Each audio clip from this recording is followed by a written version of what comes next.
アウシュビッツ収容所まではクラクフ中央駅からオシフィエンチム駅行きの電車で1時間です。クラクフ中央駅からバスも出ていますが、道路交通事情で到着が遅れる可能性があるので、私は電車を選びました。オシフィエンチム駅前からはバスも出ていますが、アウシュビッツまで歩いても20分で、歩く道もシンプルです。黄色と赤色の駐車案内が見えたら左に曲がり、そのまままっすぐ15分進めばアウシュビッツに到着します。クラクフからバスでアウシュビッツに来る場合、敷地内の駐車場で乗り降りできます。パスポートと事前購入チケットを見せて建物内に入ったら、胸元に貼るシールをもらいます。ガイドツアーは英語とポーランド語がメインで、残念ながら日本語はありません。建物内には本屋があり、アウシュビッツに関する日本語の解説本もありました。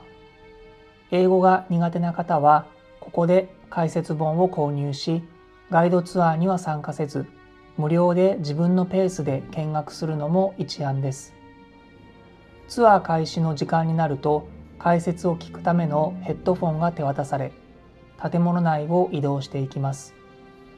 アウシュビッツの見学は屋内がメインですが、建物間の移動は基本的に屋外なので、天気が悪い日は雨具の準備をお勧めします。アウシュビッツ見学の前に、アウシュビッツの歴史を説明する10分程度の動画を視聴します。解説は16カ国語あり、日本語も含まれているので、日本人にとってありがたいです。動画を見終えたら、アウシュビッツ入り口の門に向かって歩いていきます。収容所内には28棟の囚人棟があり、最大で2万8000人も収容されていました。ツアーで見学するのは4、5、6、11号棟です。収容所の入り口には、アルバイトマクタイ、働けば自由になるの文字が掲げられています。文字をよく見てみると、アルバイトの B が上下逆さまになっています。これは収容者が作らされたものですが、せめてもの抵抗の証としてこのように作ったという説があります。入り口のすぐそばには音楽を演奏する場所がありましたが、これは収容者を一定リズムで動かすことが目的でした。最初に見学するのは4号棟で、アメリカの哲学者ジョージ・サンタヤーナの言葉、過去を覚えていない人は同じことを繰り返す運命にあるが掲げられています。アウシュビッツで殺された人々の数は150万人を超えると言われており、ヨーロッパ各地から28の民族が収容されていました。ナチス時代のポーランド総督は、ユダヤ人は完全消滅すべき人種であると述べており、4号棟には当時の写真や貴重な資料が展示されています。1940年6月14日、728名のポーランド人政治犯がアウシュビッツに輸送されました。これがアウシュビッツに収容された最初の日です。アウシュビッツに収容され虐殺されたのはユダヤ人だけではありませんでした。この写真では北インド起源の移動型民族ロマの人々が家から強制退去させられ、アウシュビッツに送られる様子を示しています。この写真はハンガリーからアウシュビッツ第二強制収容所であるビルケナウに送られたユダヤ人たちです。ビルケナウに到着したユダヤ人はセレクションと呼ばれる強制労働もしくはガス室での即時処刑のいずれかの選別を受けます。労働力として役に立たない女性や子供は即時処刑されました。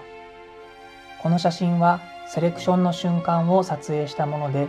高齢の男性が線路を渡って移動するよう指示され、それはガス室に送られることを意味しました。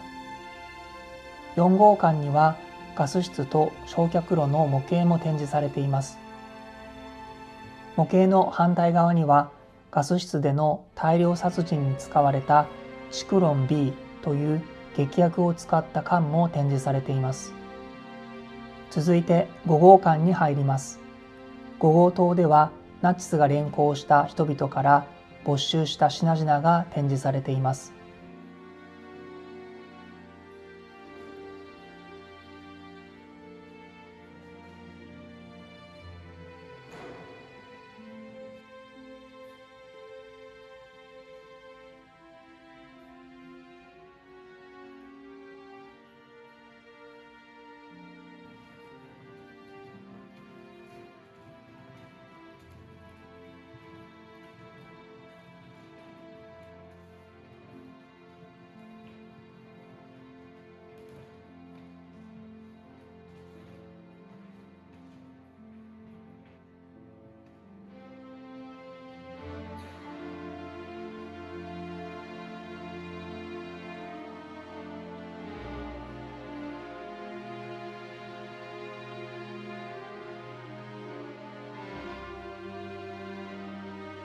6号館には人々が収容される時に撮影された3枚組の肖像などが展示されています。生まれた日、収容された日、虐殺された日が記録として残っています。左側の女性は17歳でアウシュビッツに収容され、2ヶ月半後に亡くなっています。右側の女性は57歳でアウシュビッツに収容され、3ヶ月後に亡くなっています。1943年春までは、すべての収容者は3枚組の写真を撮られていましたが、それ以降は収容者の数が増えたこともあり、ドイツ人の囚人以外は写真を撮られませんでした。アウシュビッツに収容された人々は、割り当てられた番号を肌に彫られました。名前ではなく番号で呼ばれていた収容者の方々は、どれほど屈辱的な気持ちを抱いていたでしょうか。最後に見学するのは死のブロックと呼ばれた11号棟です。内部は当時の姿が残っており、臨時裁判所、監禁室、鞭打ち台、飢餓室、立ったまま身動きが取れない立ち部屋などが残されています。銃殺用の死の壁には花束が絶えません。有刺鉄線には380ボルトの高圧電流が流れていました。アウシュビッツでは見せしめのために絞首刑が行われたこともありました。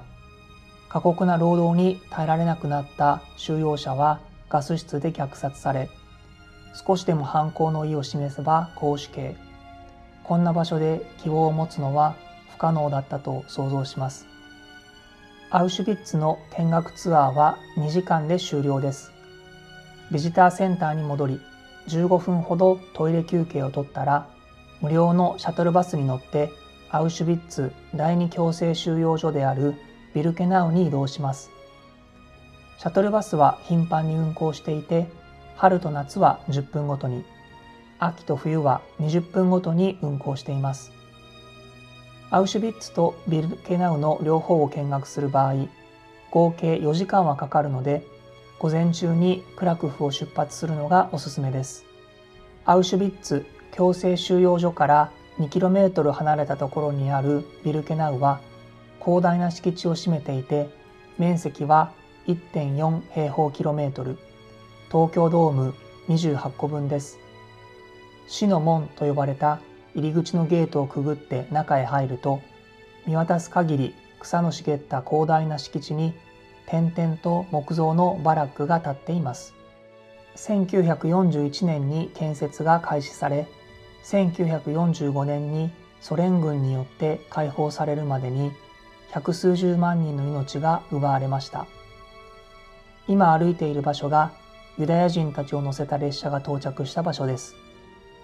セレクションと呼ばれる強制労働、もしくはガス室での即時処刑のいずれかの選別を受けました。